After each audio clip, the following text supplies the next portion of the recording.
పిల్లలు మీకు తెలుసు కదా, ఆయన పేరు ఇప్పుడు సాధు సుందర్ సింగ్ అని చెప్తారు. పంజాబ్లో రక్షణలో పొందాడు, యేసు ప్రభుని నమ్ముకున్నాడు. సిక్కు మతస్థుడు.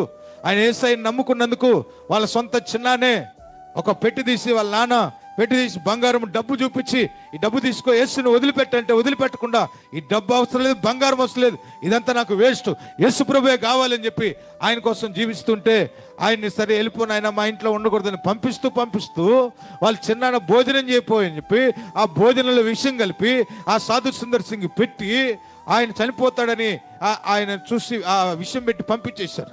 కానీ చివరికి ఏంటంటే మార్క్స్ వార్త 16:16 ఉన్నట్టు పాములు ఎత్తి పెట్టుకుంటూ విషయం తాగిన నీకు ఏం కావదని బైబిల్ చదువుకుంటూ ఈ వచ్చినాన్ని చదువుకుంటూ పదే ఆయన ఒక హోటల్ దగ్గర కూర్చొని రక్తం కక్కుతుంటే ఒక ఆర్ఎంపీ డాక్టర్ వచ్చి చచ్చిపోతాడని చెప్పారండి.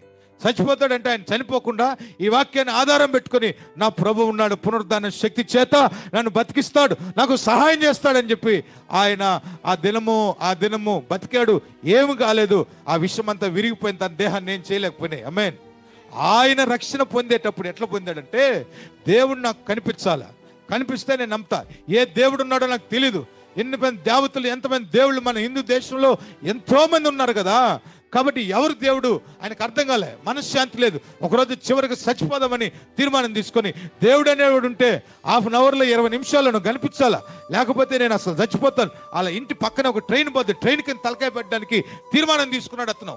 అప్పుడు ఒక్కొక్క దేవుణ్ణి ఆయన ప్రార్థన చేస్తుంటే ఎవరు కనిపించలేదు. చివరికి యేసు ప్రభు మీద ఇష్టం లేదు కానీ యేసు అని అడుగుతుంటాడు. కానీ లైట్ వెలిగింది, హల్లెలూయా. ఒక గొప్ప లైట్ లాగా లోపలికి రావడం, యేసు ప్రభు నిలబడడం, ఆయన సాధు సుందర్ సింగ్ ని పలకరించడం, మాట్లాడడం, నీ కొరకు నేను నీ పాపముల కోసం నేను చనిపోయాను, నీ పాపముల కోసము ఇదిగో నేను తిరిగి నిన్ను నిలబెట్టడం కోసం, నశించిన దాన్ని వెతికి రక్షించడం కోసం నేను వచ్చాను, హల్లెలూయా అని సుందర్ సింగ్ తో మాట్లాడి, నేనే దేవుణ్ణి, నేను తప్ప వేరొక దేవుడు లేడని ఎప్పుడైతే ఈ విషయాలన్నీ బయలుపరిచాడో, సుందర్ సింగ్ మారిపోయి చైనా, టిబెట్ అనేటువంటి ప్రాంతాల్లో అనేకుల్ని యేసు ప్రభు కోసం తీసుకొని వచ్చాడు. ఆమేన్, హల్లెలూయా. పిల్లరా, మన కళ్ళు తెరవబడాలి. మనం దేనికి వస్తున్నాం? దేవుని సంఘానికి. జాన్ వెస్లీ వాక్యం